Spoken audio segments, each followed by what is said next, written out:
नमस्कार, आप देख रहे हैं गुप्त न्यूज। जमालपुर से नरेश आनंद की रिपोर्ट।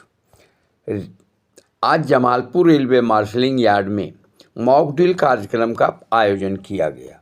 रेल दुर्घटना में कोच के ऊपर चढ़ गया दूसरा कोच, कई हुए घायल, बोले डीआरएम। यात्रियों की सुरक्षा को लेकर रिस्पॉन्स टाइम चेक करने के लिए किया गया मॉक ड्रिल प्रशिक्षण।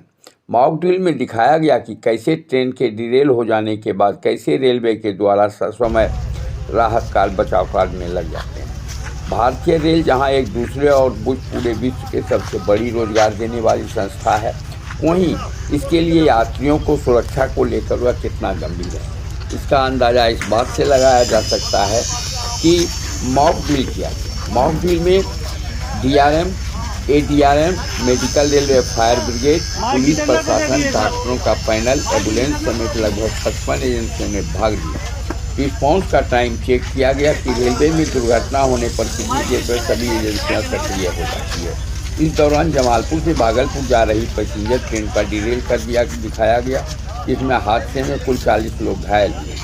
सूचना आग की तरफ फैल गई और रेलवे और एडीआरएम दोनों इस कार्य में सक्रिय हुए। वहीं मॉक ड्रिल में लगभग 2 घंटे का समय चली, जिससे संबंधित विभागों का रिस्पॉन्स टाइम जांचा गया, ताकि भविष्य में अगर ऐसी कोई दुर्घटना होती है उसे समय पर कंट्रोल किया जा सके।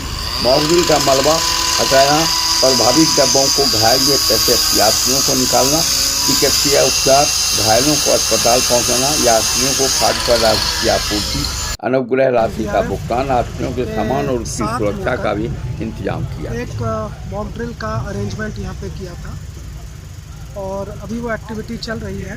बेसिकली इस मॉक ड्रिल में हम लोगों ने ये सिमुलेट किया था कि एक पैसेंजर ट्रेन जो जमालपुर से निकलती है भागलपुर के लिए, उसका बीच निकलते ही इसका डिरेलमेंट हो जाता है। 2 कोच कैप्साइज हो जाते हैं। उनके अंदर में करीब हर एक कोच में करीब 25 पैसेंजर्स होते हैं और उनमें से एक कोच जो है दूसरे कोच के ऊपर में चढ़ जाता है। और ये सिचुएशन अगर आप देखेंगे और आप लोगों ने जैसे यहाँ पे नोट किया होगा, काफ़ी भयावह है। मतलब हम लोगों ने बहुत वर्स सिचुएशन हम लोगों ने सिमुलेट की है और इस मॉक ड्रिल से हम लोगों ने बहुत सारी चीज़ें इसमें कोशिश की हैं। पहला तो एनडीआरएफ के साथ में कैसे कोऑर्डिनेशन हो, दूसरा अलग अलग जगहों से, अलग अलग स्थानों से जो यात्री फंसे हुए हैं कोच में, उनको कैसे निकाला जा सके। हम लोगों ने विंडोज़ के रास्ते से पैसेंजर्स को बाहर निकाला है जो डमीज थे, जो साइड से हम लोगों ने निकाला है, लेवेटरी के पोर्शन से पीछे वाले से हम लोगों ने निकाला है और हम लोगों ने ऊपर के रास्ते से भी पैसेंजर्स को निकाला है। इसमें से कुछ डमीज थे और कुछ लाइव लोग भी हम लोगों ने यूज़ किए थे, कुछ बच्चे भी थे इसमें, जिससे कि वो पूरी सिचुएशन हम लोग सिमुलेट कर सकें और ये देख सकें कि अगर कहीं पे कोई गैप हम लोगों की ट्रेनिंग में है तो कहाँ पर है और उसको हम लोग और कैसे बेहतर ढंग से बिना किसी को परेशान किए और बिना किसी को और नुकसान पहुँचाए वो कैसे काम कर सकें। इसके अलावा that is one rescue operation. Golden hour होता है कि 1 घंटे के अंदर में हम लोग जितने पैसेंजर्स को बाहर निकाल सके, क्योंकि अगर कोई ग्रीवस इंजरी होती है या किसी को कोई होता है तो नियमतः यह रूल है कि 1 घंटे के अंदर में हमको उनको निकाल लेना है और रिक्विजिट मेडिकल जो सहायता है वो हम उनको दे दें।